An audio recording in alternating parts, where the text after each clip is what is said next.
안녕하세요, 황쿤입니다. 살다 보면 참 다양한 사람들을 만나게 되죠. 그 중에는 저에게 실수하는 사람도 있고요. 누군가 나에게 의도치 않게 피해를 주었을 때 우리는 종종 이성적인 판단보다 감정이 앞서 일단 화부터 내고 보게 됩니다. 그런데 잠깐만요. 화를 내기 전에 딱 한 가지 먼저 생각해 봐야 합니다. 바로 상대방이 자신의 실수를 전혀 모르고 있을 수도 있다는 사실 말입니다. 자신이 무엇을 잘못했는지 전혀 인지하지 못하는 상태에서 갑자기 여러분의 화난 얼굴을 마주하게 된다면 어떤 일이 벌어질까요? 우선 상대방이 자신의 실수를 전혀 모르는 상황에서 여러분이 화부터 낸다면 상대방은 여러분을 이유도 없는데 갑자기 화를 내는 이상한 사람으로 생각할 수도 있습니다. 내가 뭘 잘못했다고 저렇게까지 화를 내지 하는 생각을 할 수 있다는 것이죠. 또한 그렇게 화를 내도 문제가 전혀 해결되지 않을 수 있습니다. 상대방은 자신이 무엇을 고쳐야 할지, 무엇을 사과해야 할지조차 모르기 때문에 여러분의 화는 공허한 메아리가 될 가능성이 큽니다. 오히려 서로 간에 감정의 골만 깊어지게 되겠지요. 그리고 우리가 화를 내기 전에 상대방의 내막을 확인해야 하는 또 다른 중요한 이유들이 있습니다. 여러분이 실수라고 생각하는 것이 사실은 오해이거나 서로 다른 관점일 수도 있기 때문이지요. 상대방은 자신의 행동에 전혀 나쁜 의도가 없었거나 상황을 여러분과는 전혀 다르게 이해하고 있었을지도 모릅니다. 예를 들어 어떤 행동이 여러분에게는 무례하게 느껴졌지만 상대방은 그것이 당연한 절차라고 생각했을 수도 있지요. 이럴 때 무작정 화를 내면 사실이 아닌 일로 상대를 비난하게 됩니다.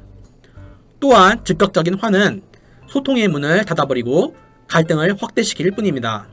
분노는 강력한 감정이라 상대방은 여러분의 메시지를 듣기보다는 방어적인 태도를 취하게 될 것입니다. 감정적인 대응은 문제를 합리적으로 해결할 기회를 날려버리고 오히려 서로에게 깊은 감정의 상처만 남기게 됩니다. 건강한 관계를 유지하는 데 큰 방해가 되죠. 나아가 배움과 이해의 기회를 잃게 될 수도 있습니다. 상대방이 만약 정말로 의도치 않은 실수를 했다면 차분한 대화를 통해 무엇이 잘못되었는지 알려줄 수 있는 귀한 기회입니다. 그러나 화부터 내면 상대방은 배우려 하기보다는 공격받았다는 생각에 반감을 품게 됩니다. 결과적으로 문제가 반복되거나 아예 해결되지 않고 미움만 쌓일 수 있습니다. 그래서 만약 누군가의 행동 때문에 마음이 불편해지고 화가 나기 시작했다면 다음과 같이 해보는 것을 제안드립니다. 첫째, 먼저 침착하게 화를 가라앉히는 시간을 가지세요. 심호흡을 하거나 잠시 다른 생각을 하는 것도 좋습니다. 감정적인 상태에서는 합리적인 판단을 내리기 어렵습니다. 둘째, 상대방이 자신의 실수를 인지하고 있는지 아닌지를 확인하는 질문을 던지세요. 예를 들어, 혹시 제가 말씀드리는 부분에 대해서 어떻게 생각하세요? 혹은 제가 이런 상황 때문에 좀 불편했는데 말이지요.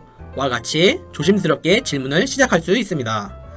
셋째, 만약 상대방이 전혀 인지하고 있지 않다면 차근차근 그리고 논리적으로 상황을 설명해 주세요. 여러분이 왜 그렇게 느꼈는지, 어떤 부분에서 문제가 발생했는지 객관적으로 설명하는 것입니다. 이때 나는 뭐뭐라고 느꼈다 와 같이 주어를 나로 시작하여 감정보다는 상황에 집중하여 설명하는 것이 효과적입니다.